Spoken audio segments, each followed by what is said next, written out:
ನಮಸ್ಕಾರ, ನೀವು ನೋಡ್ತಾ ಇದ್ದೀರಿ ಕೊಪ್ಪಳ ನ್ಯೂಸ್. ನಾನು ಮಂಜುನಾಥ್ ತೋಟಗೆ. NDA ನೇತೃತ್ವದ ಭಾರತೀಯ ಜನತಾ ಪಕ್ಷ ಅಂತಕ್ಕಂಥದ್ದು ನೀಟ್ ವಿಚಾರದಲ್ಲಿ ಈಗಷ್ಟೇ ಜನರ ಬಾಯಿಗೆ ಸಿಕ್ಕು ಒದ್ದಾಡ್ತಾ ಇದೆ. ಅದರಲ್ಲೂ ನಿನ್ನೆ ಕೊಪ್ಪಳದಲ್ಲಿ ಹೋರಾಟ ಒಂದಾಯಿತು. ಭಾರತೀಯ ಜನತಾ ಪಕ್ಷದ ನೇತೃತ್ವದಲ್ಲಿ ಹೋರಾಟ ಆಗಿರ್ತಕ್ಕಂಥದ್ದು. ಕಾಂಗ್ರೆಸ್ ಕಚೇರಿಗೆ ಮುತ್ತಿಗೆ ಹಾಕ್ಬೇಕಂತ ಹೋಗಿದ್ರು, ಇನ್ನೇನೇನೋ ಸಮಸ್ಯೆಗಳಾಯಿತು. ಆ ಬಳಿಕ ಹಲವಾರು ಕಾರ್ಯಕರ್ತರು ಮತ್ತು MLC ಮೇಲೆ ಪ್ರಕರಣಗಳಾದವು. ಒಂದು ಕಡೆ ನೀಟಿಂದ ಲಕ್ಷಾಂತರ ಜನ ವಿದ್ಯಾರ್ಥಿಗಳು ಧೃತಿಗೆಟ್ಟರು, 20 ಜನ ಆತ್ಮಹತ್ಯೆ ಮಾಡಿಕೊಂಡ್ರು. ಇದಾದ ಬಳಿಕ ಸಹ ಇವತ್ತು ತಾನೇ ಪ್ರಧಾನಿ ನರೇಂದ್ರ ಮೋದಿ ಅವರು 4 ಗೋಡೆಗಳ ಮಧ್ಯೆ ಒಂದು ವಿಡಿಯೋವನ್ನು ಮಾಡ್ಕೊಂಡು ಹರಿಬಿಟ್ಟಿದ್ದಾರೆ.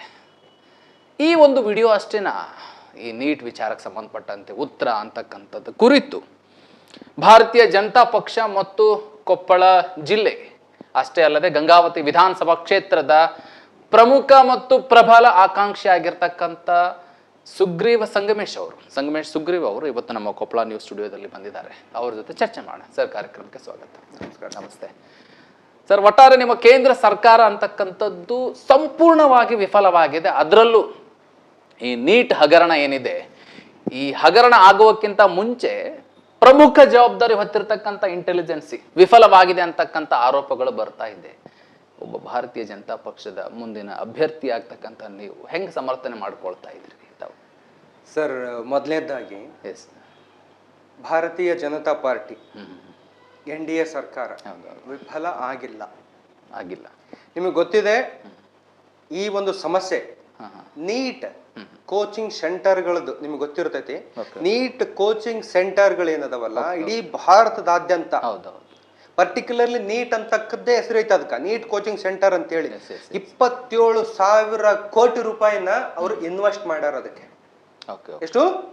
27,000 ಕೋಟಿ ರೂಪಾಯಿ ಇನ್ವೆಸ್ಟ್ ಮಾಡಿರುವಂತ ನೀಟ್ ಕೋಚಿಂಗ್ ಸೆಂಟರ್ನವರು ಈ ನೀಚ ಕೆಲಸವನ್ನ ಮಾಡಿದ್ದಾರೆ ಹೊರತು ನಮ್ಮ ಇಂಟೆಲಿಜೆನ್ಸಿ ಆಗಿರ್ಬೋದು, ನಮ್ಮ ಸರ್ಕಾರ ಆಗಿರ್ಬೋದು, ಯಾವುದೇ ಕಾರಣಕ್ಕೂ ಇದಕ್ಕೂ ಹೊಣೆ ಅಲ್ಲ.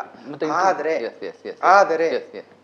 ದೇಶದಲ್ಲಿ ನಡೆಯುವಂತ ಯಾವುದೇ ಘಟನೆಗಳಿಗೂ ಕೂಡ ನಾವು ಜವಾಬ್ದಾರಿ ತಗೋಣಕ್ಕೆ ನಾವು ಸಿದ್ಧ ಇದ್ದೀವಿ. ಹಾಗಂತೇಳಿ ನಮ್ಮದಲ್ಲ ಇದು, ನಾವು ಹೊಣೆ ತಗನಂಗಿಲ್ಲ ಅಂತೇಳಿ ತಳಿ ಹಾಕುವಂತ ಕೆಲಸ ನಾವು ಮಾಡಲ್ಲ. ಒಂದನೇದಾಗಿ ಅವರನ್ನ ಈಗಾಗಲೇ 13-15 ಜನರನ್ನ ಅರೆಸ್ಟ್ ಮಾಡಿ ಜೈಲಿಗೆ ಹಾಕಿದೆ, ನಿಮ್ಗೆ ಗೊತ್ತಿದೆ. ಜೊತೆಗೆ ಈ ಒಂದು ನೀಟ್ ವಿಚಾರದಿಂದ, ಈ ನೀಟಿನಲ್ಲಿ ಯಾರ್ಯಾರು ಹೋರಾಟ ಮಾಡ್ತಾ ಇದ್ದಾರೆ, ನನ್ನೆಲ್ಲ ಸಹೋದರ ಮತ್ತು ಸಹೋದರಿಯರು, ನನ್ನ ವಿದ್ಯಾರ್ಥಿಗಳೇನದಾರಲ್ಲ, ಅವ್ರ ಎಲ್ಲರ ಪರವಾಗಿ ನಾನು ಅದೀನಿ. ಸುಗ್ರೀವ ಯಾವತ್ತಿಗೂ ಯುವಕರ ಪರವಾಗಿ, ನಾನೊಬ್ಬ ಯುವಕನಾಗಿ ನಾನು ಯುವಕರ ಪರವಾಗಿ ಇರೋಂಥ ವ್ಯಕ್ತಿ. ಹಾಗಂತೇಳಿ ನನಗೆ ಪಕ್ಷಕ್ಕಿಂತ ದೇಶ ಮುಖ್ಯ. ನನಗೆ ಮೊದಲು ದೇಶ, ಅದಾದ ಮೇಲೆ ಪಕ್ಷ. ದೇಶ ಅಂದ್ರೇನೆ ಜನ ರೀ. ನಮ್ಮ ಕ್ಷೇತ್ರದ ಆಗಿರ್ಬೋದು, ಇಡೀ ದೇಶದ ಪ್ರತಿಯೊಬ್ಬ ಜನನೇ ನಮ್ಮ ದೇಶ. ಅವರ ಪರವಾಗಿ ನಾವು ಯಾವತ್ತಿಗೂ ಇದ್ದೇ ಇರ್ತೀವಿ. ಹಾಗಂತೇಳಿ ಈ ಒಂದು ಘಟನೆ ಬಿಜೆಪಿಯ ಹಣೆಪಟ್ಟಿಗೆ ಕೆಟ್ಟ ದೃಷ್ಟಿಯಿಂದ ನೋಡುವಂಥದ್ದು ಬೇಡ. ಯಾವತ್ತಿಗೂ ಭಾರತೀಯ ಜನತಾ ಪಕ್ಷ ಸಾಮಾನ್ಯರ ಜೊತೆಗೆ, ಕಟ್ಟ ಕಡೆಯ ವ್ಯಕ್ತಿಯ ಜೊತೆಗೆ ಧೈರ್ಯವಾಗಿ ನಿಂತಿದೆ, ಧೈರ್ಯವಾಗಿ ನಿಂದಿರುತ್ತೆ. ಓಕೆ, ನೀವು ಹೇಳ್ತಾ ಇದ್ರಿ, ನೀವು ಯುವಕರಾಗಿ ಯುವಕರ ಪರ ಇದ್ದೀನಿ ಅಂತ ಹೇಳ್ತಾ ಇದ್ರಿ. ನಿಮ್ಮ ಪಕ್ಷದ ವರಿಷ್ಠರ ಪೈಕಿ ಹೇಳೋದಾದ್ರೆ ಯೂನಿಯನ್ ಮಿನಿಸ್ಟರ್ ಆಗಲಿ, ಪ್ರೈಮ್ ಮಿನಿಸ್ಟರ್, ಯುವಕರಲ್ಲ, ಅವ್ರಿಗೆ ಆಲ್ರೆಡಿ ವಯಸ್ಸಾಗ್ಬಿಟ್ಟಿದೆ ಅಂತಕ್ಕಂಥದ್ದನ್ನ ಇವತ್ತು ಪ್ರೂವ್ ಮಾಡ್ತಾ ಇದ್ದಾರೆ ಅವರು. ಮೇದಲ್ಲಿ ನಡೆದಿರ್ತಕ್ಕಂಥ ಒಂದು ಹಗರಣ ಜುಲೈ ಎಂಡಿಗೆ ಬಂದು ಒಂದು ವಿಡಿಯೋ ಮಾಡಿಬಿಟ್ಟು ಹರಿಬಿಡ್ತಾ ಇದ್ದಾರೆ ಅಂತಂದ್ರೆ, ಇದುವರೆಗೂ ಹೋರಾಟ ನಡೆದಿರ್ತಕ್ಕಂಥ ಸಂದರ್ಭ ಒಬ್ಬ ಯೂನಿಯನ್ ಮಿನಿಸ್ಟರ್ ಹೋಗ್ಲಿಲ್ಲಲ್ರಿ ಅಲ್ಲಿ. ಸೋನಂ ವಾಂಗ್ಚುಕ್ ಅವ್ರ ಹತ್ರ ಹೋಗ್ಲಿಲ್ಲ, ವಿದ್ಯಾರ್ಥಿಗಳು ಹೋರಾಟ ಮಾಡಿರ್ತಕ್ಕಂಥ ಸ್ಥಳಕ್ಕೆ ಹೋಗಿ ಯಾರು ಸಾಂತ್ವನ ಹೇಳದಿರ್ಲಿ, ಅಟ್ಲೀಸ್ಟ್ ಒಂದು ಏನ್ ಪ್ರಯತ್ನ ಮಾಡ್ಲಿಲ್ಲಲ್ಲ. ಹೆಂಗ್ ಯುವಕರ ಪರ ಇದ್ದಾರೆ ನಿಮ್ಮ ಪಕ್ಷದವರು ಅಂತ? ಈ ಮಾತಿಗೆ ಒಂದು ಸಣ್ಣದೊಂದು ಕತೆ ನೆನಪಾಗುತ್ತೆ, ಹೇಳ್ರಿ. ಅದಕ್ಕೆ ಕೃಷ್ಣ ದುರ್ಯೋಧನಿಗೆ ಒಂದು ಮಾತು ಹೇಳ್ತಾನೆ. ದುರ್ಯೋಧನ, ನಿನ್ನಲ್ಲಿರುವಂತ ಆಲೋಚನೆಗಳು ಒಂದಿಷ್ಟು ಒಳ್ಳೆವಿರ್ಬೋದು, ಒಂದಿಷ್ಟು ಕೆಟ್ಟವಿರ್ಬೋದು, ಆದ್ರೆ ನೀನಿರುವಂತ ಸ್ಥಾನ ಅಧರ್ಮದ ಸ್ಥಾನ. ನೀನಿರೋದು ಅಧರ್ಮದ ಸ್ಥಾನದಲ್ಲಿದೆ. ಹಾಗಾಗಿ ನಿನ್ನ ಅಂತ್ಯ ಆಗ್ಲೇಬೇಕು. ವ್ಯಕ್ತಿ ಎಷ್ಟೇ ಒಳ್ಳೆಯವನಾಗಿರ್ಲಿ, ಕರ್ಣ ಕೂಡ ಅಷ್ಟೇ, ದುರ್ಯೋಧನ ಕೂಡ ಅಷ್ಟೇ, ವ್ಯಕ್ತಿಗಳು ಎಷ್ಟೇ ಒಳ್ಳೆಯವರಾಗಿರ್ಲಿ, ಅವರ ಸ್ಥಾನ, ಅವರ ನಡೆಯುವಂತ ಹಾದಿ ಅಧರ್ಮದಾಗಿದ್ರೆ ಆ ವ್ಯಕ್ತಿಯ ಅಂತ್ಯ ಆಗ್ಲೇಬೇಕು. ಹಾಗೆ ಸೋನಂ ವಾಂಗ್ಚುಕ್ ಅವರು ಬಹಳ ಒಳ್ಳೆಯ ವ್ಯಕ್ತಿ. ಅವ್ರ ಬಗ್ಗೆ ನಾವೆಲ್ಲ ಕೇಳಿದೀವಿ. ಅವರು ಈಗಾಗಲೇ 26 ದಿವಸದಿಂದನೂ ಅವರು ಉಪವಾಸ ನಿಂತರು.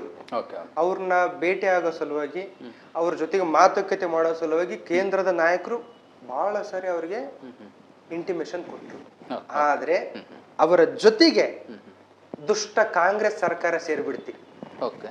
ಕರ್ನಾಟಕದ್ದು ಜೊತೆಗೆ ಕೇಂದ್ರದ ಅಪೋಸಿಷನ್ ಟೀಮ್ ಏನಾಯ್ತಲ್ಲ ಕಾಂಗ್ರೆಸ್ ಸರ್ಕಾರ, ಅದು ಕಾಂಗ್ರೆಸ್ನ ಒಂದು ಟೀಮ್ ಅವ್ರ ಜೊತೆಗೆ ಸೇರಿದಾಗ ಯಾವ ವಿಚಾರದಿಂದ ನೀವು ಅದನ್ನ ನ್ಯಾಷನಲಿಸ್ಟ್ ಆಗಿ ನೋಡ್ತೀವಿ, ಯಾವ ವಿಚಾರದಿಂದ ನಾವು ರಾಷ್ಟ್ರೀಯತೆ ಒಳ್ಳೇದಾಗಿ ನೋಡ್ತೀವಿ, ಅದು ರಾಜಕೀಯನೇ ಆಗಿಬಿಡುತ್ತೆ. ಅಲ್ಲಿ ರಾಜಕೀಯ ಆದಾಗ ಕೇಂದ್ರದ ನಾಯಕರು ಸ್ವಲ್ಪ ಕಾದಿರೋದು ಸತ್ಯ, ಸತ್ಯ.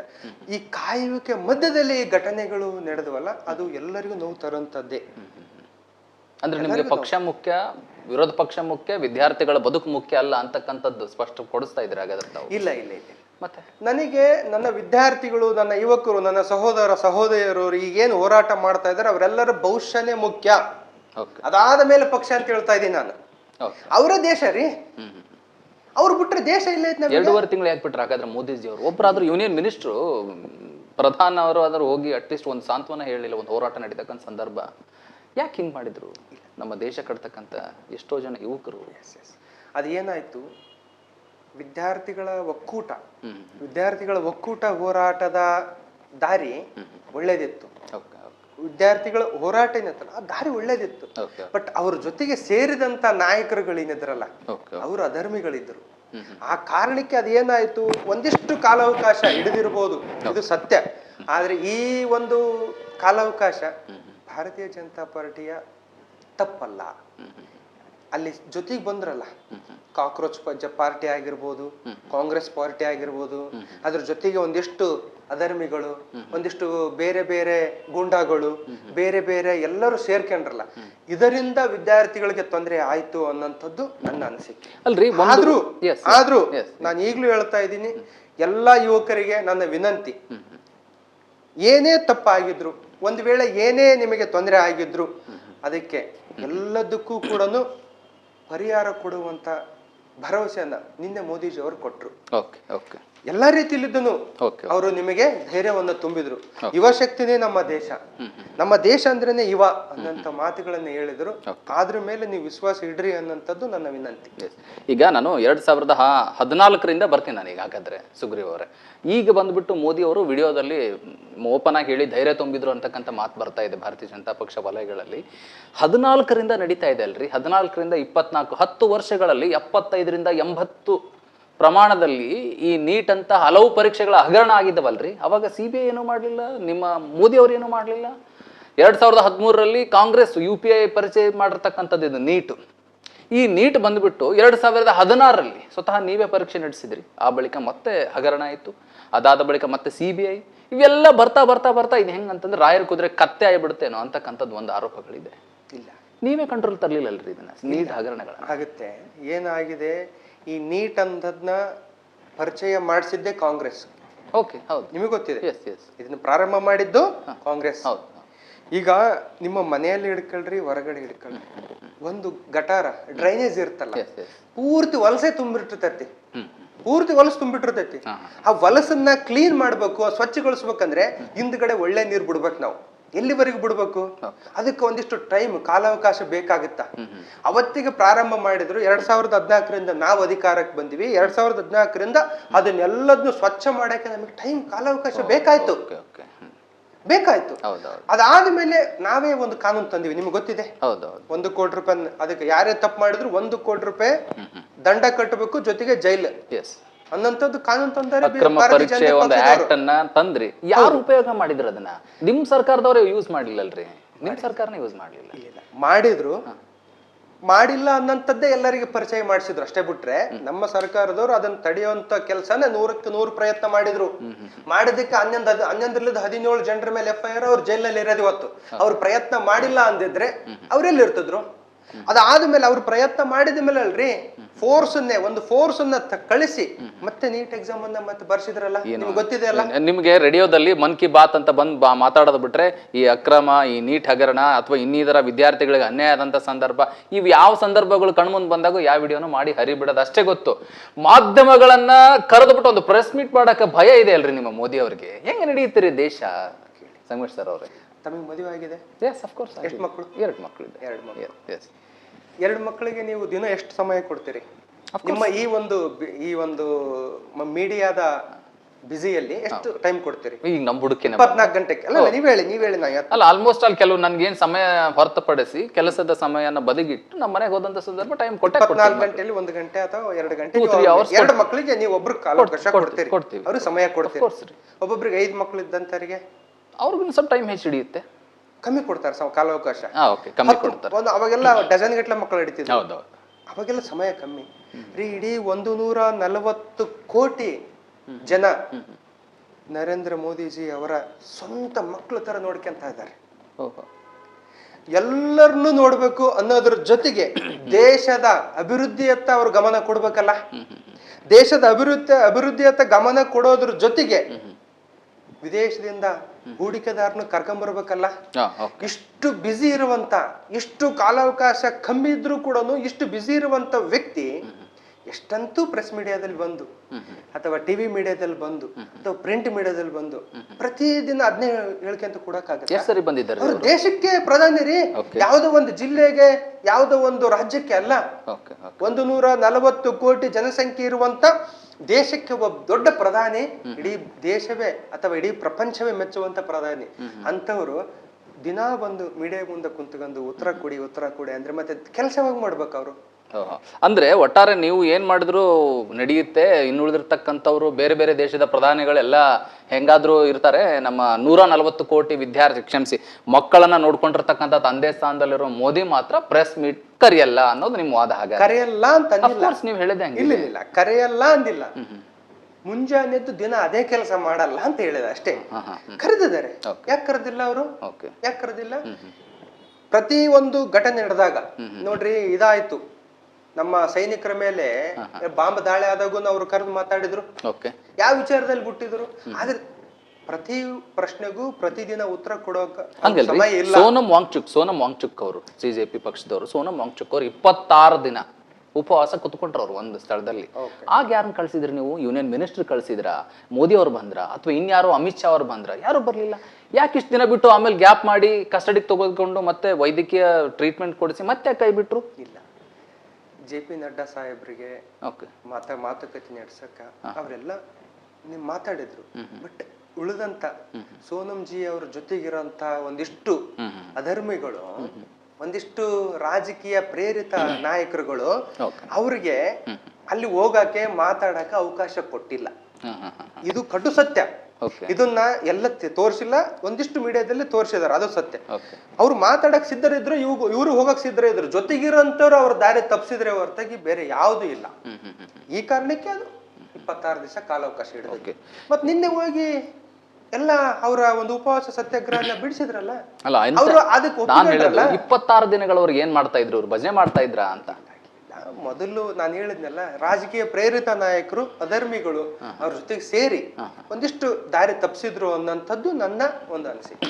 ಸೊ ಒಟ್ಟಾರೆ ನಿಮ್ದು ಕೇಂದ್ರ ಸರ್ಕಾರದ ಒಂದು ವಿಫಲತೆ ನೋಡಿದ್ರೆ ಮುಂಬರುವ ಚುನಾವಣೆಗಳಲ್ಲಿ ಭಾರತೀಯ ಜನತಾ ಪಕ್ಷಕ್ಕೆ ಈ ನೀಟ್ ಅಂತಕ್ಕಂಥ ಒಂದು ಹಗರಣ ಸಾಕು, ಬಿಜೆಪಿ ಹಿನ್ನಡೆ ಆಗುತ್ತೆ ಅನ್ನೋದ್ರಲ್ಲಿ ಯಾವುದೇ ಸಂಶಯ ಇಲ್ಲ ಸುಗ್ರಿ ಸರ್ ಅವರೇ? ಇಲ್ಲ, ನಿಮಗೆ ಗೊತ್ತಿದೆ, ಯಾವ ಪ್ರತಿ ವರ್ಷ ಕೂಡ ಯಾವುದೇ ಸಮಸ್ಯೆ ಬಂದರೂ ಕೂಡ ಆ ಸಮಸ್ಯೆಗೆ ಪರಿಹಾರ ಕಂಡುಕೊಂಡೇ ಮುಂದೆ ಹೆಜ್ಜೆ ಇಡುವಂತ ಏಕೈಕ ನಾಯಕ ನಮ್ಮ ನರೇಂದ್ರ ದಾಸ್ ಮೋದಿಜಿ ಅವರು. ಅಲ್ರಿ, ಅವ್ರೊಬ್ರಿದ್ರೆ ಸಾಕಾಗಲ್ರಿ. ಈಗ ನೋಡಿ, ನಿನ್ನೆ ಕೊಪ್ಪಳದಲ್ಲಿ ಒಂದು ದೊಡ್ಡ ಹೋರಾಟ ಆಯ್ತು. ಕಾಂಗ್ರೆಸ್ ಪಕ್ಷಕ್ಕೆ ಕಚೇರಿಗೆ ಮುತ್ತಿಗೆ ಹಾಕಕ್ ಹೋಗಿದ್ರು. ಸ್ವತಃ ಇದೇ ನಿಮ್ಮ MLC ಅವರು, ಇದೇ ನಿಮ್ಮ ಕೆಲವು ಕಾರ್ಯಕರ್ತರು, ಇದೇ ಕಾಂಗ್ರೆಸ್ನವರು ಆರೋಪ ಮಾಡಿದ್ದಾರೆ, ಗೂಂಡಾಗಳಂತೆ ವರ್ತಿಸ್ತಾ ಇದ್ದಾರೆ ಅಂತಕ್ಕಂಥದ್ದು ವಿಚಾರವಾಗಿ ಪ್ರಕರಣ ದಾಖಲಿಸಿದ್ದಾರೆ. ಇದೇನಾ ಸಂಸ್ಕೃತಿ ಭಾರತೀಯ ಜನತಾ ಪಕ್ಷದಂತ ಕೇಳ್ತಾ ಇದ್ದಾರೆ ಕಾಂಗ್ರೆಸ್ನವರು? ನಿಮಗೆ ಈ ವಿಚಾರದಲ್ಲಿ ಒಂದನ್ನ ನಾನು ತಿಳಿಸ್ಲಿಕ್ಕೆ ಇಚ್ಛೆ ಪಡ್ತೀನಿ. ಮೊನ್ನೆ ಬೆಂಗಳೂರಿನಲ್ಲಿ ಬಿಜೆಪಿ ಕಾರ್ಯಕರ್ತರು ಮತ್ತು ಮುಖಂಡರು ಹೋರಾಟ ಮಾಡಬೇಕಾದಾಗ, ಹೌದಾ, ನರೇಂದ್ರ ದಾಮೋದರ್ ದಾಸ್ ಮೋದಿಜಿ ಅವರ ಮನೆಗೆ ಡೆಲ್ಲಿಯಲ್ಲಿ ಕಾಂಗ್ರೆಸ್ ನಾಯಕರು ಹೋಗಿ ಮುತ್ತಿಗೆ ಹಾಕೋ ಕೆಲ್ಸಕ್ಕೆ ಹೋದಾಗ ಅದನ್ನ ವಿರೋಧಿಸಿ ನಾವಿಲ್ಲಿ ಬೆಂಗಳೂರಲ್ಲಿ ಹೋರಾಟ ಮಾಡ್ತಾ ಇದ್ದೀವಿ. ಆ ಸಮಯದಲ್ಲಿ ಕಾಂಗ್ರೆಸ್ನ ಒಂದಿಷ್ಟು ಗುಂಡಾಗಳು ಮೊಟ್ಟೆಯನ್ನ ಎಸ್ತರು. ನಿಮ್ಗೆ ಗೊತ್ತಿದೆಯಲ್ಲ, ಮೊಟ್ಟೆ ಎಸ್ದಾಗ ಅವ್ರ ಗುಂಡಗಳಲ್ಲ, ಬಟ್ ನಾವಿಲ್ಲಿ ಏನೋ ಮಾಡಿದ್ರು ಗುಂಡಗಳು ಅಂತ ನೀವು ಕರಿತಾ ಇದ್ರಿ. ಅದಕ್ಕೂ ಒಂದು ಉತ್ತರ ಕೊಡ್ತೀನಿ ನಿಮಗೆ. ಕಾಂಗ್ರೆಸ್ ಗುಂಡಗಳು ಬಿಜೆಪಿ ನಾಯಕರ ಮೇಲೆ ಮೊಟ್ಟೆ ಎಸೆದಾಗ ಅದನ್ನ ಪ್ರಶ್ನೆ ಮಾಡಿದಾಗ ಕೆಪಿಸಿಸಿ ಕಾಂಗ್ರೆಸ್ನ ರಾಜ್ಯಾಧ್ಯಕ್ಷರಾದಂತ BK ಹರಿಪ್ರಸಾದ್ ಅವರಿಗೆ ಒಂದು ಮಾತನ್ನು ಹೇಳಿದ್ರು. ಏನಂತ ಹೇಳಿದ್ರು ಗೊತ್ತಾ ನಿಮಗೆ? ಆತ್ಮರಕ್ಷಣೆ ಸಲುವಾಗಿ ಮೊಟ್ಟೆಯನ್ನ ಎಸೆದ್ರು. ಆತ್ಮರಕ್ಷಣೆ ಸಲುವಾಗಿ ಮೊಟ್ಟೆಯನ್ನ ಎಸೆದ್ರು, ಅದು ತಪ್ಪಲ್ಲ. ಮೊಟ್ಟೆ ಎಸ್ತ್ರಿ ನೀವು ಕಲ್ ತಗೊಂಡಾಗ ಅಲ್ಲಿಗೆ ಬರ್ತೀನಿ, ನಾನು ಅಲ್ಲಿಗೆ ಬರ್ತೀನಿ. ಆತ್ಮರಕ್ಷಣೆ ಸಲುವಾಗಿ ನೀವು ಮೊಟ್ಟೆ ಎಸರಿ, ಅದು ನಿಮ್ಮ ತಪ್ಪಲ್ಲ, ನೀವು ಗುಂಡಗಳಲ್ಲ, ನೀವು ಕಾರ್ಯಕರ್ತರು. ನಾವು ಆತ್ಮರಕ್ಷಣೆ ಸಲುವಾಗಿ ಅಲ್ಲಿ ತತ್ತಿ ಇದ್ದಿಲ್ಲ, ತತ್ತಿ ಇದ್ರೆ ತತ್ತಿ ಹೋಗ್ತಿದ್ವಿ. ಮೇಲೆ ನಿಂತ್ಕೊಂಡ್ ಯಾವನೋ ಬಾಯಿ ಸಿಕ್ಕಂಗ್ ಮಾತಾಡ್ತಾನೆ ಕಾಂಗ್ರೆಸ್ ಕಾರ್ಯಕರ್ತ, ಅಲ್ಲಿ ಯಾರೋ ಗೇಟ್ ಒಳಗಡೆ ಇದ್ದಂತವ್ರು ಬಾಯಿ ಸಿಕ್ಕಂಗೆ ಅಸಭ್ಯವಾಗಿ ಮಾತಾಡ್ತಾನ. ಅಂತ ಮಾತುಗಳನ್ನ ಅನ್ಸ್ಕೊಂತ ಕುಂದ್ರಕ್ ಆಗಲ್ಲ. ಅಲ್ಲಿದ್ದ ಯಾರೋ ಕಲ್ಲು ಹೋಗಿತಾರ, ಅದನ್ನ ನೋಡ್ಕೊಂಡ್ ಕುಂದ್ರಕ್ ಆಗಲ್ಲ. ಅದಕ್ಕೆ ನಾವು ಅದಕ್ಕೆ ಪ್ರತಿ ವಿರೋಧ ನಮ್ಮ ಆತ್ಮರಕ್ಷಣೆ ಸಲುವಾಗಿ ನಾವು ಮಾಡಬೇಕಾಗಿತ್ತು. ಕಲ್ಲು ಎಸೆದಿಲ್ಲ. ನೀವು ಅದನ್ನ ವಿಡಿಯೋ, ನೀವು ಸಮಸ್ಯೆ ಇದೇ ಸಮಸ್ಯೆ ಎಲ್ಲರದು. ವಿಡಿಯೋನ ಕ್ಲಿಯರ್ ಆಗಿ ನೋಡಿ. ಕಲ್ಲು ಎಸೆದಿಲ್ಲ, ಕಲ್ಲು ತಗೊಂಡೋಗಿ ಆ ಗೇಟಿನ ಬೀಗ ಹೊಡೆಯೋ ಕೆಲಸ ಮಾಡಿದ್ರೆ ಹೊರತು ಕಲ್ಲು ತಗೊಂಡ್ ಯಾರಿಗೂ ಎಸೆದಿಲ್ಲ. ಕಲ್ಲು ಹೊತ್ಕೊಂಡ್ ಹೋಗಿರೋ ಸತ್ಯ. ಗೇಟಿನ ಬೀಗ ಹೊಡೆಯೋ ಕೆಲಸನ ನಮ್ಮ MLC ಅಕ್ಕವ್ರು ಮಾಡಿದ್ರು, ಹೇಮಲತಾ ಅಕ್ಕವ್ರು ಮಾಡಿದ್ದು. ಆ ಗೇಟಿನ ಬೀಗ ಹೊಡೆಯೋ ಕೆಲಸ ಮಾಡಿದ್ರು ಹೊರತು ಯಾರಿಗೂ ಒಗಿಬೇಕು ಅಂತೇಳಿ ಒಗದಿಲ್ಲ, ಒಗೆಯೋ ಕೆಲಸ ಮಾಡಿಲ್ಲ. ಹಾಗಾದ್ರೆ ಬೀಗ ಹೊಡಿತಕ್ಕಂತ ಪ್ರಯತ್ನ ಮಾಡಿದ್ರು ಒಪ್ಕೊಳ್ಳೋಣ, ಕಲ್ಲು ಒಗಿತಾ ಇದ್ದಿಲ್ಲ. ಸರಿ, ಇದು ಸಂಸ್ಕೃತಿ ಒಪ್ಕೊಂಡ್ರಿ ನೀವು. ಒಂದ್ ನಿಮಿಷ ಬರ್ತೀನಿ. ಇದು ನಿಮ್ ಸಂಸ್ಕೃತಿ ಅಲ್ಲ ಅಂತ ಒಪ್ಕೊಂಡ್ರಿ. ಇದೇ ಬಾಯಿಂದ ನಿಮ್ಮ ಭಾರತೀಯ ಜನತಾ ಪಕ್ಷದ ಕಾರ್ಯಕರ್ತರು ಜೈ ಶ್ರೀರಾಮ್ ಅಂತ ಹೇಳ್ತಾ ಇರ್ತಿರಲ್ಲ, ಇದೇ ಬಾಯಿಂದ ಅದು ಯಾರೋ ಪುಣ್ಯಾತ್ಮ ಕಾರ್ಯಕರ್ತ ಅದು ನನ್ನ ಬಾಯಿಂದ ಹೇಳಕ್ ಆಗ್ತಿಲ್ಲ, ಆ ಅಶ್ಲೀಲ ಆ ಅವಚ್ಚ ಪದ ಯೂಸ್ ಮಾಡಿದ್ನಲ್ಲ. ನೀವು ಕೇಳಿದ್ರಿ, ವಿಡಿಯೋ ನೋಡಿದಿರಿ. ಹಾಗಾದ್ರೆ ಇದೇನಾ ಸಂಸ್ಕೃತಿ ತಮ್ಮದು ಭಾರತೀಯ ಜನತಾ ಪಕ್ಷದ? ಒಂದು ಕಾಂಗ್ರೆಸ್ನವ್ರು ಕೇಳ್ತಾ ಇದ್ದಾರೆ. ಅದು ಏನಾಯ್ತು ಅಂದ್ರೆ ನೋಡ್ರಿ, ರೊಚ್ಚಿಗೆ ಎಬ್ಸೋರು ಬೇರೆ, ರೊಚ್ಚಿಗೆ ಎದ್ದೋಳೋರು ಬೇರೆ. ಪ್ರವೋಕ್ ಮಾಡ್ತಾರ, ಯಾರೋ ಪ್ರವೋಕ್ ಮಾಡ್ತಾ ಇದ್ರು. ಕಾಂಗ್ರೆಸ್ನ ಕಚೇರಿಯ ಮುತ್ತಿಗೆ ಹಾಕೋ ಸಲುವಾಗಿ ನಮ್ಮ ಕಾರ್ಯಕರ್ತರು ಅಲ್ಲಿ ಹೋದಾಗೆ ಅಲ್ಲಿ ಗೇಟ್ ಬಂದಾಗಿತ್ತು. ಕ್ಲಿಯರ್? ಆ ಗೇಟ್ನ ಬೀಗ ಹೊಡೆಯೋ ಸಲುವಾಗಿ ಕಲ್ಲು ಎತ್ತಿಕೊಂಡಿರೋದು ಸತ್ಯ. ಆ ಒಂದು ಹೊಡೆಯೋ ಸಂದರ್ಭದಲ್ಲಿ ಮೇಲೆ ಅವರ ಆಫೀಸ್ನಲ್ಲಿ ಕೂತಿರುವಂತ ಕಾಂಗ್ರೆಸ್ ಕಾರ್ಯಕರ್ತರು ಅಲ್ಲಿ ಬಂದಂತ ಹೆಣ್ಮಕ್ಳು ಕಾರ್ಯಕರ್ತರಿಗೆ, ಅಲ್ಲಿ ಬಂದಂತ MLC ಅಕ್ಕನವರಿಗೆ, ಅಲ್ಲ ಆಮೇಲೆ ನಮ್ಮ ಕಾರ್ಯಕರ್ತರಿಗೆ ಬಾಯಿಗೆ ಬಂದಂತ ಅಸಭ್ಯವಾಗಿ ನೀವೇನ್ ಆ ಪದ ಅಂದ್ರಲ್ಲ, ನೀವೇನ್ ಪದ ಅಂದ್ರೆ ಕೇಳಿ, ಮುಗಿಸ್ಬಿಡ್ತೀನಿ. ಆ ಪದಗಳನ್ನ ಅವರು ಅಲ್ಲಿ ಬಳಸಿರೋದ್ರಿಂದ, ಕಾಂಗ್ರೆಸ್ ಕಾರ್ಯಕರ್ತರು ಅಲ್ಲಿ ಆ ಪದನ ಬಳಸಿರೋದ್ರಿಂದ ನಮ್ಮ ಕಾರ್ಯಕರ್ತರು ಅದನ್ನ ಕೇಳಲಿಕ್ಕೆ ತಡ್ಕನಕ್ ಆಗದೇನೆ ರೊಚ್ಚಿಗೆದ್ದು ಪ್ರವೋಕ್ ಮಾಡಿರೋದ್ರಿಂದ ಇವರು ಆ ಶಬ್ದಗಳನ್ನ ವಾಪಸ್ ಅವ್ರು ಏನ್ ಅಂದ್ರು ಅದನ್ನೇ ಅಂದಿರೋದು ಸತ್ಯ. ಅಲ್ಲ, ನನಗೆ ತಿಳಿದ ಮಟ್ಟಿಗೆ ಪ್ರೆಸೆಂಟ್ ಅಲ್ಲಿ ನಾವು ಸಹ ವರದಿ ಮಾಡಕ್ ಹೋಗಿದ್ವಿ, ನಮ್ಗೆ ಯಾರು ಅಲ್ಲಿ ಕಾಣ್ಲಿಲ್ಲ ಕಾಂಗ್ರೆಸ್ ಪಕ್ಷದಿಂದ. ನೀವು ವರದಿ ಮಾಡಿದ್ರಿ, ಅಷ್ಟು ನೂರಾರು ಜನರ ಮಧ್ಯದಲ್ಲಿ ನೀವು ದೂರ ನಿಂತ್ಕೊಂಡು ವರದಿ ಮಾಡಿದ್ರಿ. ನಾನು ನೋಡಿದೆ, ನಿಮ್ ವಿಡಿಯೋ ನಿಮ್ದೇ ಇರ್ಬೇಕಾದ್ ನಂಗೆ ಅನ್ಸಿದ ಮಟ್ಟಿಗೆ. ಕೊಪ್ಪಳ ನ್ಯೂಸ್ ನಿಮ್ದೇ ಇತ್ತು. ನೀವು ವರದಿ ಮಾಡಿದ್ದು, ನೀವು ವಿಡಿಯೋ ಮಾಡಿದ್ದು ಸತ್ಯ. ಆದ್ರೆ ನೂರಾರು ಮಂದಿ ಒಳಗ ಗೇಟ್ ಮುಂದೆ ನಿಂತಾಗ ಆತನ ಶಬ್ದ ಕೇಳುತ್ತೆ ಹೊರತಾಗಿ 100 ಜನ ಹಿಂದೆ ನಿಂತಾಗ ಆತನ ಶಬ್ದ ಕೇಳಲ್ಲ. ನಿಮಗೆ ಶಬ್ದ ಕೇಳೋದು ನಮ್ಮ ಕಾರ್ಯಕರ್ತಲ್ಲ, ಪಾಯಿಂಟ್ ಆಫ್ ವ್ಯೂ ಅಲ್ಲಿ ನಿಮ್ಮ ಶಬ್ದ, ನಿಮಗೆ ಶಬ್ದ ಕೇಳೋದು ನಮ್ಮ ಕಾರ್ಯಕರ್ತದ್ದು. ಆದ್ರೆ ಅವ್ರ ಕಾರ್ಯಕರ್ತರು ಮಾತಾಡಿದ ಶಬ್ದ ನಿಮಗೆ ಕೇಳಿಲ್ಲ. ಬಟ್ ಫ್ರಂಟ್ ಲೈನ್ ಇರೋಂತ ನಮ್ಮ ಕಾರ್ಯಕರ್ತರಿಗೆ ಆ ಶಬ್ದ ಕೇಳಿತ್ತು. ಕೇಳಿದ್ದಕ್ಕೇನೆ ಅದಕ್ಕೆ ಅವರು ಉತ್ತರ ಕೊಟ್ಟಿದ್ದು. ನಾನು ಉತ್ತರ ಕೊಟ್ಟಿದ್ದು ಬಗ್ಗೆ ಹೇಳ್ತಾ ಇಲ್ಲ. ಈ ಉಪಯೋಗಿಸಿರುವ ಪದ ಏನಿದೆ, ಅವಾಚ್ಯ ಪದ, ಬಾಯಿಂದ ಜೈ ಶ್ರೀರಾಮ್ ಅಂತ. ಏನ್ ಜೈ ಶ್ರೀರಾಮನ ಹೆಸರು ಏನಾದ್ರು ಗೊತ್ತೇನ್ರಿ ನಿಮ್ಮ ಕಾರ್ಯಕರ್ತರಿಗೆ? ಮಾತೆತ್ತಿದ್ರೆ ಜೈ ಶ್ರೀರಾಮ್ ಅಂತ ಹೇಳ್ತೀರಿ, ಆ ಬಾಯಿಂದನೇ ಅವಾಚ್ಯ ಪದ ಉಪಯೋಗಿಸ್ತೀರಿ ಅಂತ ಹೇಳ್ತಾ ಇದಾರೆ ಕಾರ್ಯಕರ್ತರು, ಕಾಂಗ್ರೆಸ್ ಕಾರ್ಯಕರ್ತರು. ಏನ್ ಶ್ರೀರಾಮನ ಹೆಸರೇನು ಗೊತ್ತಾ? ನಿಜವಾದ ಶ್ರೀರಾಮನ ಹೆಸರೇನು ಗೊತ್ತಾ? ನೀವು ಏನಂತೀವ ಅದಕ್ಕೆ, 24 ಕ್ಯಾರೆಟ್ ಗೋಲ್ಡ್ಗೆ ವಜ್ರಕ್ಕೆ ಹೋಗಿ ಪರೀಕ್ಷೆ ಮಾಡ್ದಂಗಾಯ್ತು. ಅಲ್ಲ, ನಾನು ಕೇಳಿದ್ರೆ ನಮ್ಮ ಅಸ್ತಿತ್ವನೇ ಹಿಂದುತ್ವ, ನಮ್ಮ ಅಸ್ತಿತ್ವನೇ ರಾಮ. ರಾಮನ ಪೂರ್ತಿ ಹೆಸರೇ ನಮಗೆ ಗೊತ್ತಿಲ್ಲ ಅಂದ್ರೆ ಹೆಂಗೆ? ಎಷ್ಟು ಜನರಿಗೆ ಗೊತ್ತಿ? ನಾನು ಕೇಳತ್ ನಿಮಗೆ, ರಾಮನ ಪೂರ್ತಿ ಹೆಸರು, ಶ್ರೀರಾಮನ ಪೂರ್ತಿ ಹೆಸರು, ಪೂರ್ಣ ಪ್ರಮಾಣದ ಹೆಸರು ಮರ್ಯಾದ ಪುರುಷೋತ್ತಮ ದಶರಥ ನಂದನ ಶ್ರೀರಾಮಚಂದ್ರ. ಇದು ಶ್ರೀರಾಮನ ಪೂರ್ತಿ ಪ್ರಮಾಣದ ಹೆಸರು. ಇದು ಎಷ್ಟು ಮಂದಿ ಗೊತ್ತಿದೆ? ಗೊತ್ತಿದೆ. ನಿಮ್ಮಲ್ಲಿ ಗೊತ್ತಿದ್ದಂತವ್ರು ಅವಾಚ್ಯ ಪದ ಯೂಸ್ ಮಾಡಂಗಿಲ್ಲ ನಿಮ್ ಕಾರ್ಯಕರ್ತರು. ಈ ತರ ಸಮರ್ಥನೆ ಮಾಡ್ಕೊಳ್ತಾರ ಸುಗ್ರೀವ್ ಸರ್ ಅವ್ರು? ಅಲ್ರಿ, ರಾಮನ ಹೆಸರು ಬರ್ತಕ್ಕಂತ ಬಾಯಿಂದ ಅವಾಚ್ಯವಾಗಿ ಮಾತಾಡ್ತಕ್ಕಂಥದ್ದು ಎಷ್ಟರ ಮಟ್ಟಿಗೆ ಸರಿ? ಹಾಗಾದ್ರೆ MLC ಅವ್ರು ಮಾಡಿರ್ತಕ್ಕಂಥದ್ದು ಸರಿನಾ? ಕಲ್ ತೆಗೆದುಕೊಂಡು ಹೋಗೋದು, ಒಂದು ಆಫೀಸ್ಗೆ ಎಸೆಯೋದು, ಇದು ಸರಿನಾ ತಪ್ಪ? ಕೇಳಿ, ನಾನು ಆಗಲೇ ಹೇಳಿದೆ, BK ಹರಿಪ್ರಸಾದ್ ಸರ್ ತಮ್ಮ ಕಾರ್ಯಕರ್ತರನ್ನ ಮೊಟ್ಟೆ ಒಗೆದನ್ನ ಎಷ್ಟು ಸಮರ್ಥನೆ ಮಾಡಿಕೊಂಡ್ರು. ಮಾಡಿಕೊಳ್ಳೋದು ಅವರಿಗೆ ಎಷ್ಟು ಸರಿನೋ. ನಮ್ಮ MLC ಅವರು ಹೇಮಲತಾ ಅಕ್ಕವರು ಅಲ್ಲಿ ಕಲ್ಲು ಎತ್ಕೊಂಡು ಹೋಗಿದ್ದು ಯಾರಿಗೂ ಒಗ್ಯೋಕಲ್ಲ, ಒಪ್ಕೊಳ್ಳೋಣ ಸರ್. ಅವರು ಕಲ್ಲು ಎತ್ಕೊಂಡು ಹೋಗಿ ಮುಗಿಸ್ಬಿಡ್ತಾನೆ. ಕಲ್ಲು ಒತ್ಕೊಂಡು ಹೋಗಿದ್ದು ಗೇಟಿನ ಬೀಗವನ್ನ ಪತ್ತವನ್ನ ಒಡೆಯೋ ಸಲುವಾಗಿ ಒತ್ಕೊಂಡು ಹೋದ್ರ ಹೊರತಾಗಿ ಯಾರಿಗೂ ಒಗ್ಯೋಕಲ್ಲ. ಇದು ಒಗೆಯಕ್ಕಲ್ಲ ಅಂತಂದ್ರು ಸಹ ಅವರ ಹಿಂದ್ಗಡೆ ಎಷ್ಟೋ ಜನ ಕಾರ್ಯಕರ್ತರು ಬಂದಿದ್ರಲ್ಲಿ ಬೀದಿಲಿ ಹೋರಾಟ ಮಾಡಕ್ಕೆ. ಇವರುಗಳ ಮೇಲೂ ಪ್ರಕರಣ ದಾಖಲಾಗಿದೆಯಲ್ಲ, ನಿಮ್ಗೆ ಗೊತ್ತಿದೆ, ಆಲ್ರೆಡಿ ಲಿಸ್ಟ್ ಬಂದಿದೆ ಅನ್ಕೊಳ್ತೀನಿ ಎಷ್ಟು ಆ ಕಾರ್ಯಕರ್ತರು. ಅದರಲ್ಲೂ ಜನಾರ್ದನ್ ರೆಡ್ಡಿ ಅವರ ಫಾಲೋವರ್ಸ್ ಇದ್ದಾರೆ, ಕೊಪ್ಪಳದವ್ರು ಇದ್ದಾರೆ, ಹಲವಾರು ಪ್ರಮುಖ ಕಾರ್ಯಕರ್ತರು ಇದ್ದಾರೆ. ಇವ್ರಿಗೆಲ್ಲ ಮೇಲೆ ಪ್ರಕರಣ ಆಯ್ತು. ಈಗ ಯಾರು ಇದಕ್ಕೆ ಹೊಣೆ? ಈ ಹೊಣೆ ಯಾರು ಹೊತ್ಕೊಳ್ತಾರೆ ಅಂತ ನಿಮಗೆ ಇಲ್ಲಿಂದು ಒಂದು ಮಾತನ್ನ ನಾನು ಹೇಳಕ್ ಇಚ್ಛೆ ಪಡ್ತೀನಿ. BJP ಕಾರ್ಯಕರ್ತರು ಅವರು, ನೀವು ಪರ್ಟಿಕ್ಯುಲರ್ ಆಗಿ ಒಬ್ಬ ವ್ಯಕ್ತಿಯ ಫಾಲೋವರ್ಸ್ ಅಂತ ಹೇಳಿದ್ರೆ ನಾನು ಒಪ್ಪಲ್ಲ. ಯಾಕಂದ್ರೆ ಅವರು ದೇಶಕ್ಕೆ ದುಡಿಯುವಂತ ಕಾರ್ಯಕರ್ತರು, ಒಂದು ಪಕ್ಷಕ್ಕೆ ದುಡಿಯುವಂತ ಕಾರ್ಯಕರ್ತರು. ಇವತ್ತು ಜನಾರ್ದನ್ ರೆಡ್ಡಿ ಅವರು ಪಕ್ಷಕ್ಕೆ ದುಡಿತಾ ಇದ್ದಾರೆ. ಅವರು ಒಬ್ಬರು ಕಾರ್ಯಕರ್ತರು, ಅವ್ರ ಪರವಾಗಿರೋಂತ ಆಪ್ತರು ಅಂತ ಹೇಳಿದ್ರೆ ನಾನು ಒಪ್ಪಲ್ಲ. ಅವರು ಭಾರತೀಯ ಜನತಾ ಪಾರ್ಟಿಯ ಕಾರ್ಯಕರ್ತರು ಅಂತಕ್ಕದ್ದು ನನ್ನ ವಿನಂತಿ. ಜೊತೆಗೆ ನಾನು ಈಗ ತಾನೇ ಇದು ಮಾಡಿದೆ. ನಾನು ಅವರು FIR ಕಾಪಿ ನಿಮಗೆ ಹೇಳ್ಬಿಡ್ತು ಯಾರ್ಯಾರ ಮೇಲೆ FIR ಆಯ್ತು ಅನ್ನೋಂಥದ್ದು. ನಾನು ಒಂದಿಷ್ಟು ಸಂಬಂಧಪಟ್ಟಂತ ಪೊಲೀಸ್ನವರಿಗೆ ಇವರೆಲ್ಲ ನಂಬ್ಕೊಂಡು ಬಂದು ಹೋರಾಟ ಮಾಡ್ತಕ್ಕಂತ ಬಂದಂತವ್ರ ಸ್ಥಿತಿಗತಿಗಳೇನು ಇವತ್ತು ಪರಿಸ್ಥಿತಿ? ಕೋರ್ಟ್ ಅಡ್ಡಾಡ್ಬೇಕಲ್ಲ ಪಾಪ ಅವರು. ಈಗ ನನಗೆ ಇಲ್ಲಿ ಕಳಿಸ್ಕೊಟ್ರು ಯಾರ್ಯಾರ ಮೇಲೆ ಆಗಿದೆ FIR ಅಂದ್ರೆ ಹೇಮಲತಾ ನಾಯಕ್ MLC, ಅವರು ಜಯಶ್ರೀ ಆರ್ಯಾರ್ ಅಂತ, ಆಮೇಲೆ ವಾಣಿಶ್ರೀ, ಆಮೇಲೆ ಕೀರ್ತಿ ಪಾಟೀಲ್, ಶೋಭಾ ನಗರಿ, ಮಲ್ಲಮ್ಮ, ಆಮೇಲೆ ವೀಣಾ ಬನ್ನಿಗೋಳು, ಆಮೇಲೆ ಮಧುಶ್ರೀ, ಆಮೇಲೆ ಪುಟ್ಟರಾಜ್ ಚೆಕ್ಕಿ, ಆಮೇಲೆ ಅಂದಪ್ಪ, ಆಮೇಲೆ ಚನ್ನಬಸವ ಗಾಳಿ, ಆಮೇಲೆ ಪ್ರಭುರಾಜ್ ಪಾಟೀಲ್, ಅದಾದ್ಮೇಲೆ ರವಿಚಂದ್ರ ಮಾಲಿ ಪಾಟೀಲ್, ಅದಾದ್ಮೇಲೆ ಪ್ರಶಾಂತ್ ಕರ್ಗಲ್, ಆಮೇಲೆ ಅಶೋಕ್ ಗುಳದಳ್ಳಿ, ಆಮೇಲೆ ದೀಪಕ್ ಬಾಟಿಯಾ ಅಂತ.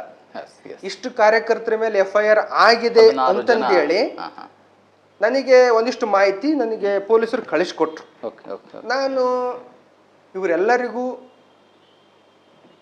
ಪರವಾಗಿ ಅವರಿಗೇನು ತೊಂದರೆ ಆಗ್ಲಾರ್ದಂಗೆ ಭಾರತೀಯ ಜನತಾ ಪಕ್ಷದ ಪ್ರತಿಯೊಬ್ಬ ನಾಯಕರು ಅವ್ರ ಜೊತೆಗಿರ್ತಾರೆ. ಒಂದನೇದ್ದು. ಎರಡನೇದ್ದು ನಾನು ನಿಮಗೆ ಹೇಳೋದೇನಂದ್ರೆ, ಕಾರ್ಯಕರ್ತರಿಗೆ ನನ್ನ ಒಂದು ಮನವಿ, ನಮ್ಮನ್ನ ರೊಚ್ಚಿಗೆಬ್ಸೋರು ಜಾಸ್ತಿ ಜನ ಸಿಗ್ತಾರೆ. ನಾವು ರೊಚ್ಚಿಗೆದ್ದಳ್ಬಾರ್ದು. ರೊಚ್ಚಿಗೆ ಎಬ್ಬಿಸಿದವನು ಸುಮ್ಮನೆ ಹೋಗ್ಬಿಡ್ತಾನೆ. ರೊಚ್ಚಿಗೆದ್ದವನೇ ಅದರ ಪರಿಣಾಮವನ್ನು ಅನುಭವಿಸೋದು. ಹಾಗಾಗಿ ಕಾರ್ಯಕರ್ತರಲ್ಲಿ ನನ್ನ ಒಂದು ವಿನಂತಿ ಏನಪ್ಪಾ ಅಂತಂದ್ರೆ, ಹೋರಾಟ ಪಾಸಿಟಿವ್ ಆಗಿರ್ಲಿ, ಹೋರಾಟ ಬಹಳ ಸೂಕ್ಷ್ಮವಾಗಿರ್ಲಿ. ಆ ಹೋರಾಟದ ಭರದಲ್ಲಿ ಇನ್ನೊಬ್ಬರಿಗೆ ಬಾಯಿಗೆ ಸಿಕ್ಕಂಗೆ ಮಾತಾಡೋದಾಗಿರ್ಬೋದು, ಇನ್ನೊಬ್ಬರಿಗೆ ಹಲ್ಲೆ ಮಾಡೋದಾಗಿರ್ಬೋದು, ಅಥವಾ ದೇಶದ ಆಸ್ತಿಯನ್ನ ಹಲ್ಲೆಗೊಳಿಸೋದಾಗಿರ್ಬೋದು, ಯಾವ ಕೆಲಸ ಕೂಡ ಮಾಡಬಾಡ್ರಿ ಅನ್ನೋಂಥದ್ದು ನನ್ನ ಕಳಕಳಿಯ ವಿನಂತಿ. ಅದು ಭಾರತೀಯ ಜನತಾ ಪಕ್ಷದ ಕಾರ್ಯಕರ್ತರಿಗಾಗಿರ್ಬೋದು, ಕಾಂಗ್ರೆಸ್ನ ಕಾರ್ಯಕರ್ತರಿಗಾಗಿರ್ಬೋದು. ಕಾರಣ ಒಂದೇ, ಈಗ ಕೇಸ್ ಆಯ್ತು. ಈಗ FIR ಆದ್ಮೇಲೆ ಇದರ ಒಂದು ಪರಿಣಾಮ ಇವತ್ತಿಗೆ ನಿಮಗೆ ಯಾರಿಗೂ ಗೊತ್ತಾಗಲ್ಲ. ಇದರ ಒಂದು ಹಿಂದೆ ಏನು ಇರ್ತೈತಲ್ಲ ಅದರ ಒತ್ತಡ, ಅದು ಇವತ್ತು ಯಾರಿಗೂ ಗೊತ್ತಾಗಲ್ಲ. ಇದರ ಒತ್ತಡ ಗೊತ್ತಾಗೋದು ಇನ್ನೂ ಒಂದು 2-3 ತಿಂಗಳ ಆದ್ಮೇಲೆ. ನಿಮಗೆ ನೋಟಿಸ್ ಬರಕ್ ಪ್ರಾರಂಭ ಆಗುತ್ತಾ? ನೋಟಿಸ್ ಬಂದ ಮೇಲೆ ನೀವು ಅದಕ್ಕೆ ಬೇಲ್ ಮಾಡಿಸ್ಕೋಬೇಕು. ನಿಮಗೆ ಬೇಲ್ ಆದ್ಮೇಲೆ ಪ್ರತಿ ತಿಂಗಳು 15 ದಿವಸಕ್ಕೂ ಕೋರ್ಟಿಗೆ ಅಲದಾಡ್ಬೇಕು. ಕಷ್ಟ ಇದೆ ಬಹಳ. ಕೋರ್ಟಿಗೆ ಅಲದಾಡೋದು ಅದೇನು 1 ವರ್ಷಕ್ಕೆ 2 ವರ್ಷಕ್ಕೆ ಮುಗಿಯೋದಲ್ಲ. ನಿಮ್ಮ ಪುಣ್ಯ ಇದ್ರೆ 1-2 ವರ್ಷದಾಗ ಮುಗಿಬಹುದು. ಇಲ್ಲ ಅಂದ್ರೆ ಅದು 5-10 ವರ್ಷಗಟ್ಲೆ ನೀವು ಕೋರ್ಟಿಗೆ ತಿರುಗಾಡಂತ ಕೆಲಸವನ್ನ ನಿಮಗೆ ಆಗುತ್ತೆ. ಇದು ನಿಮಗೆ ತೊಂದರೆ ಆಗಂತ ಕೆಲಸ.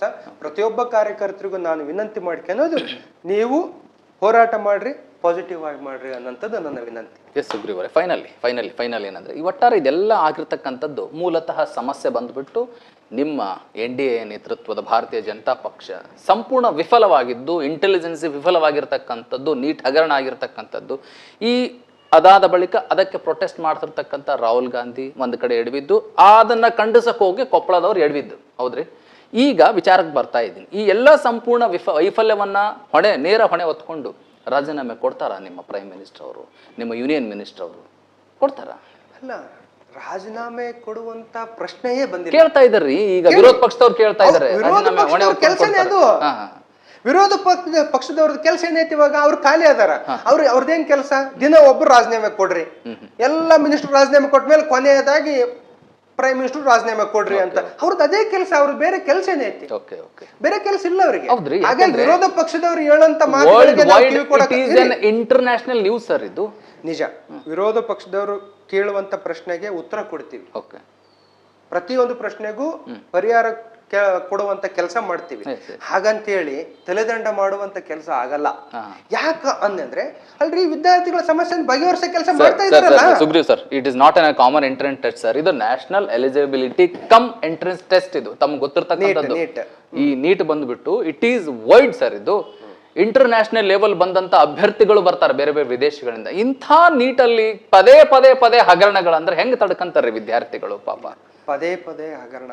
ಇದು ಮೂರನೇ ಸರಿ ಆಗಿರ್ತಕ್ಕಂಥದ್ದು ಇವಾಗ ಈ ಸರ್ಕಾರ ಬಂದ್ಮೇಲೆ. ಈ ವಿಚಾರದಲ್ಲಿ ಮೋದಿಜಿ ಅವರು ಬಹಳ ಗಟ್ಟಿಯಾಗಿ ಕಠಿಣ ಒಂದು ಕಾನೂನನ್ನ ತರ್ತೀವಿ. ಜೊತೆಗೆ ಮುಂದೆ ಯಾವುದೇ ಕಾರಣಕ್ಕೂ ಮುಂದೆ ಈ ಕ್ಷಣದಿಂದ ನಾ ಹೇಳ್ತಾ ಇದ್ದೀನಿ, ನಾಳೆ ನಾಡ್ದಲ್ಲ, ಈ ಕ್ಷಣದಿಂದ ಯಾವುದೇ ಕಾರಣಕ್ಕೂ ಕೂಡ ಈ ತರ ಲೀಕ್ ಆಗುವಂತ ಕೆಲಸ, ಈ ತರ ಅನಾಹುತಗಳು ಆಗದಂಗೆ ನಾವು ನೋಡ್ಕೊಂತೀವಿ ಅಂತೇಳಿ ಇಡೀ ಭಾರತ ದೇಶದ ಯುವಕರಿಗೆ ಮಾತು ಕೊಟ್ಟಾರ. ಆ ಮಾತಿಗೆ ತಕ್ಕಂಗೆ ನಡ್ಕಂತ ಏಕೈಕ ವ್ಯಕ್ತಿ ಅಂದ್ರೆ ನರೇಂದ್ರ ಮೋದಿಜಿ ಅವರು. ಅವ್ರು ನಡೆಸ್ತಾರ. ಅದ್ರ ಜೊತೆಗೆ ನಮ್ಮ ಕೊಪ್ಪಳ ನ್ಯೂಸ್ ಸ್ಟುಡಿಯೋಗೆ ಬಂದು ನಮ್ಮ ನೇರ ಪ್ರಶ್ನೆಗಳಿಗೆ ನಿಮ್ಮ ಪಕ್ಷವನ್ನ, ನಿಮ್ಮ ಪಕ್ಷದ ಅಭ್ಯರ್ಥಿಗೆ ಕಾರ್ಯಕರ್ತರು ಮಾಡಿರ್ತಕ್ಕಂಥ ಕೆಲವೊಂದನ್ನ ಸಮರ್ಥನೆ ಮಾಡ್ಕೊಳ್ಳೋದ್ರ ಜೊತೆಗೆ ಚೆನ್ನಾಗಿ ಉತ್ತರ ಕೊಟ್ಟಿದ್ದೀರಿ ಸುಗ್ರೀವ್ ಸರ್ ಅವರೇ. ಧನ್ಯವಾದಗಳು. ಯಾಕಂದ್ರೆ ಚೆನ್ನಾಗಿ ಉತ್ತರ ಕೊಡೋದು ಬೇರೆ, ಸಮರ್ಥನೆ ಮಾಡಿಕೊಳ್ಳೋದು ಬೇರೆ, ಇದರ ಮೇಲೆ ವಿದ್ಯಾರ್ಥಿಗಳಿಗೆ ನ್ಯಾಯ ಕೊಡಿಸೋದು ಬೇರೆ. ನಾನು ಪ್ರತಿಯೊಬ್ಬ ಯುವಕರಿಗೂ ವಿದ್ಯಾರ್ಥಿಗಳಿಗೆ ನ್ಯಾಯ ಕೊಡಿಸುವಂತ ಮಾತುಗಳನ್ನ ಆಡಿದಿನೇ ಹೊರತಾಗಿ ಸಮರ್ಥನೆ ಮಾಡ್ಕೊಂಡಿಲ್ಲ. ಈಗ ಇದು ನಂಬ್ಕೊಂಡು ಹೋರಾಟ ಕೇಳಿದಿರ್ತಕ್ಕಂಥ ಕೊಪ್ಪಳದವ್ರಿಗೆ ನ್ಯಾಯ ಕೊಡಿಸ್ಬಿಡಿ ನೀವು ಸಾಕು. ಕೊಪ್ಪಳದವ್ರು ಎಷ್ಟು 16 ಜನರ ಮೇಲೆ ಪ್ರಕರಣ ಆಗಿದೆ ನೋಡೋಣ. ಯಾಕಂದ್ರೆ ನಾನು ಕಾರ್ಯಕರ್ತರಲ್ಲಿ ನಾನು ಒಂದು ವಿನಂತಿ ಮಾಡ್ತನು, ಮನವಿ ಮಾಡ್ತನು, ಜೊತೆಗೆ ನಿಮಗೆ ಒಂದು ಧೈರ್ಯ ಕೊಡುವಂತ ಕೆಲಸ ಮಾಡ್ತೀವಿ. ಯಾರ್ಯಾರು ಏಬಲ್ ಟು ಬೇಲ್, ಯಾರ್ಯಾರಿಗೆ ಬೇಲ್ ಮಾಡಿಸುವಂತ ಶಕ್ತಿ ಇದ್ದು ಅದನ್ನ ಕೋರ್ಟ್ ನಲ್ಲಿ ಲಾಯರ್ಗಳನ್ನ ಇಟ್ಟು ಅದೇನ್ ನಡೆಸುವಂತ ಶಕ್ತಿ ಐತೋ ಅವ್ರು ಮಾಡೇ ಮಾಡ್ತಾರ. ಯಾರಿಗೆ ಆ ಒಂದು ಶಕ್ತಿ ಇಲ್ಲೋ ಅವರಿಗೆ ನಾನು ಅವ್ರಿಗೆ ಬೆನ್ನೆಲುಬಾಗಿ ನಿಂತು ಬೇಲ್ ಮಾಡಿಸುವಂತ ಕೆಲಸ ಆಗಿರ್ಬೋದು, ಅಥವಾ ಆ ಒಂದು ಪ್ರಶ್ನೆ ಉದ್ಭವ ಆಗ್ಲಾರ್ದಂಗೆ ಬಿ ರಿಪೋರ್ಟ್ ಹಾಕೋ ಕೆಲಸ ಏನಾದ್ರೂ ಆಗುತ್ತೋ ಏನು, ನಮ್ಮ ಎಲ್ಲ ನಾಯಕರು ಸೇರಿ ಆ ಕೆಲಸ ಮಾಡ್ತೀವಿ ಅನ್ನೋಂಥದ್ದು ನನ್ನ ಒಂದು ಪ್ರತಿಯೊಬ್ಬರಿಗೂ ಕೊಡುವಂತ ಧೈರ್ಯದ ಮಾತು. Thank you. ಕೊಪ್ಪಳ ನ್ಯೂಸ್ ಸ್ಟುಡಿಯೋಗೆ ಬಂದು ನಿಮ್ಮ ಸಮಯ ಕೊಟ್ಟಿದ್ದೀವಿ. ಧನ್ಯವಾದ. Thank you. ನೇರ ನಿಷ್ಠುರ ನಿಖರ ಸುದ್ದಿಗಳಿಗಾಗಿ ನೋಡ್ತಾ ಇರಿ ಕೊಪ್ಪಳ ನ್ಯೂಸ್.